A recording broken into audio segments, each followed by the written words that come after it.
my name is Dr. Kirkendall. I wanted to just take a quick moment today to talk to you about fatigue. Now, fatigue is basically, I'm tired all the time. And chronic fatigue is there's a diagnosis where they say you're chronically tired all the time. But ultimately, that diagnosis is a very weak diagnosis, much like the diagnosis of fibromyalgia, which in Latin means fibrous pain. So the diagnosis is fibrous pain and chronic fatigue, and ultimately they'll give you a drug to say, here, let's give you these things. But ultimately, what is the cause behind fibrous pain? What is the cause to I'm always tired no matter what, and it gets worse?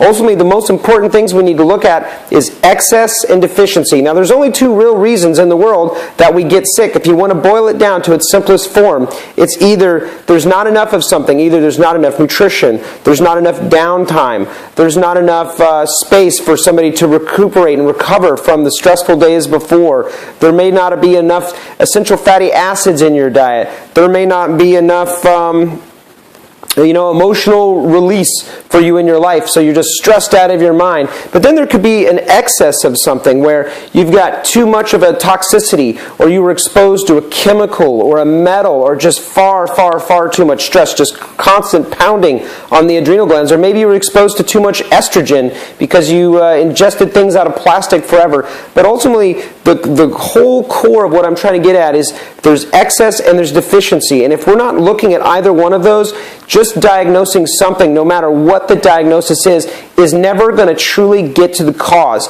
And that is what I'm really about, is absolutely getting to the cause. That is the thing that in my life I was able to get to the cause. I was able to turn around so quickly because every person's individual physiology, individual biochemistry is different. It's different than mine. It's different than my mother's. It's different than my friends. And it's certainly different than yours. So we need to begin to look at an individual level and find out what it is for that individual that's missing, supply that thing, and that's when we start to see real magnificence and change happen. So I hope this was powerful and it was helpful for you today. I look forward to getting to know you better, and I hope this information was helpful for you to begin to take your power back. You have a wonderful day.